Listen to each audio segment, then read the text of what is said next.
जय माता दी। शारदीय नवरात्रि का अष्टमी का त्यौहार अब आपके समक्ष है और आज के इस वीडियो में हम बात करेंगे कि अष्टमी को शुभ मुहूर्त क्या है, आप कन्या पूजन किस समय करें और अष्टमी को जो कन्या पूजन आप कर रहे हैं वो किस प्रकार से करें। आपने जो खेतड़ी जवारे बोए हैं उनका क्या करना है, कलश जो आपने स्थापित किया है उसका क्या करना है। साथ ही ये जो लोग अष्टमी को ही अपना संपूर्ण करते हैं उनके व्रत का पारण कब होगा, क्योंकि देखिए हमारे हिंदू कल्चर में क्या है कि कुछ लोग अष्टमी को नवरात्रि का समापन मानते हैं, कुछ लोग नवमी पूजते हैं तो वो नवमी का मानते हैं। तो इसीलिए जो लोग नवमी पूजते हैं वो अष्टमी तक व्रत रखते हैं और जो लोग अष्टमी पूजते हैं वो सप्तमी तक व्रत रखते हैं। और शारदीय नवरात्रि की जो अष्टमी सप्तमी होती हैं इनको महासप्तमी और महाअष्टमी के नाम से भी जाना जाता है। तो इस वर्ष 2023 शारदीय नवरात्रि में महाअष्टमी जो है वो सूर्यमान के अनुसार, सूर्योदयमान के अनुसार 22 अक्टूबर को है। 22 अक्टूबर को अष्टमी तिथि है। इसके शुभ मुहूर्त की जानकारी हम आपको देंगे। इससे पहले आपको बताते हैं कि इस दिन आप कन्या पूजन किस प्रकार से करें। देखिए, आप अष्टमी को कन्या पूजन कर रहे हैं, आप विशेष बातों का ध्यान रखें। सबसे पहले जो कन्या जिनका आप पूजन कर रहे हैं उनकी आयु 2 वर्ष से और 10 वर्ष के बीच में ही होनी चाहिए। 10 वर्ष से अधिक की जो उम्र की कन्या है उनका पूजन कन्या पूजन में ना करें और उसके क्योंकि उसको शुभ नहीं माना जाता है। और कुंवारी कन्या जो है वो सबसे पहले उनको वस्त्र पहनाएं। अगर आपके पास आपकी सामर्थ्य है तो उनको स्वच्छ वस्त्र, पहले 9 कन्याएं घर लेके आएँ, उनको वस्त्र पहनाएं। कुछ लोग अष्टमी करते हैं वो 8 कन्याएं बैठाते हैं तो उनको स्वच्छ वस्त्र पहनाएं। उसके बाद उनके पैर धुलाने हैं। आपको एक बर्तन ले लीजिए और वहीं उनके पैर धुला दीजिए।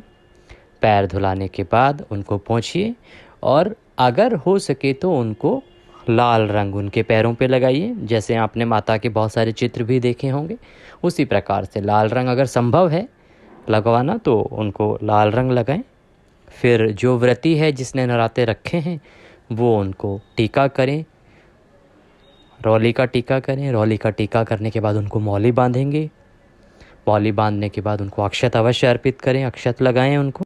इसके बाद उनको खीर पूड़ी हलवे का भोजन कराएं। उनको एक चौकी पर बिठाएं या आसन पर बिठाएं और फिर उनको भोजन कराएं जितना वो खाना चाहती हों। आज के समय में क्योंकि कन्याएं कम हैं, वो बहुत सारी जगह जाती हैं, तो एक प्लेट में डाल के उनको दे दें, वो उसको साथ लेके जा सकती हैं। कुछ दक्षिणा उस दिन अवश्य दें। कोई भी वस्तु आप लाए हैं उनके लिए, कोई वस्त्र आप लाए हैं उनके लिए और साथ में दक्षिणा उनको अवश्य दें। और उसके बाद उनके पैर छू के आशीर्वाद लें कि आप माता से आशीर्वाद ले रही हैं और आपने जो नवरात्रे रखे हैं उनकी जो पूजा की है वो उसको माँ स्वीकार करें और अपना आशीर्वाद आप पर बनाए रखें।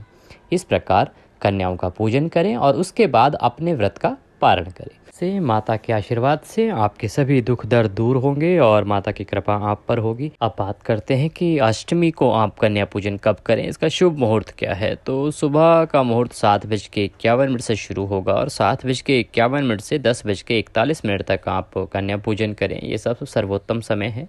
और अगर आप दोपहर को करना चाहते हैं तो दोपहर के लिए उत्तम समय रहेगा 1:30 से 2:55। 1:30 से 2:55। ये अष्टमी तिथि को अगर आप कन्या पूजन कर रहे हैं तो उसके लिए सर्वोत्तम समय है। अगर आप नवमी को कन्या पूजन कर रहे हैं तो उसके लिए समय रहेगा नवमी जो 23 अक्टूबर को है। 23 अक्टूबर को आप पूजा करेंगे और सुबह 6:27 से 7:51। 6:27 से 7:51, 7:51 तक का समय सुबह का रहेगा। अगर आप दोपहर को कन्या पूजन कर रहे हैं तो दोपहर का समय रहेगा 1:30 से दोपहर को 2:55। 1:30 से 1:30 से और 2:55 तक का समय दोपहर का रहेगा।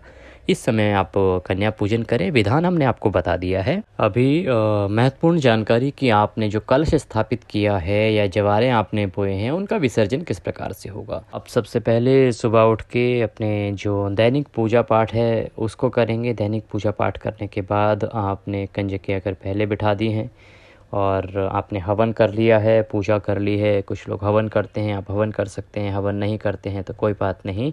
आप अपनी दैनिक पूजा के बाद, कन्या पूजन से निवृत्त होने के बाद आप कलश का विसर्जन करेंगे। कलश का विसर्जन करने के लिए क्या हो करेंगे, सबसे पहले अपने हाथों को स्वच्छ करके माता के सामने खड़े हो जाएंगे और सबसे पहले हमसे एक प्रार्थना करेंगे। देखिए, हम एक आम मनुष्य हैं, हमें पूजा की विधि नहीं आती है, हमें मंत्र नहीं आते हैं, हमसे कोई भी अज्ञानतावश कुछ भूल त्रुटि हो गई हो सकती है। तो इसके लिए सबसे पहले ज़रूरी है कि माँ से जो क्षमा याचना है वो की जाए। माँ से क्षमा याचना करने के लिए आप किस प्रकार से हाथ जोड़ के, आंखें बंद करके माता का स्मरण करते हुए आप बोलेंगे, हे देवी, मैंने अपने सामर्थ्य के अनुसार अल्प ज्ञान के साथ आपका व्रत रखा, कलश स्थापना की और कन्या पूजन किया। इस 9 दिन की पूजा में मुझसे कोई भूल, कोई त्रुटि जाने अनजाने में हुई हो, मेरी गलतियों को क्षमा करते हुए मेरे ऊपर दया का आशीर्वाद बनाए रखें।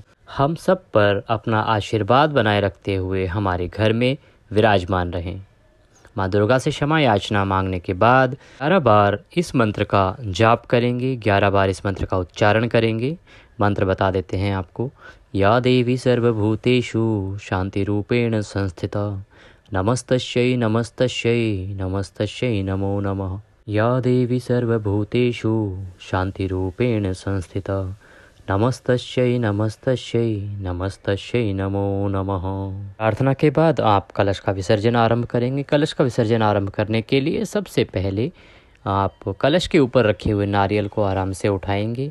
उसको धीमे से उठा के उस पर जो चुनरी लगी हुई है उसको अपने घर में जो भी स्त्री हैं, महिला है, आपकी माता हैं या आपकी पत्नी हैं या बहन हैं, उनको प्रदान करेंगे और वो उसे अपने माथे से लगाएंगी। आप भी उसको अपने माथे से लगाएंगे। उसके बाद जो आम के पत्ते हैं, उन आम के पत्तों से जो कलश में पानी है उसका छिड़काव आप पूरे घर में करेंगे, जिसकी शुरुआत आपको किचन से करनी है।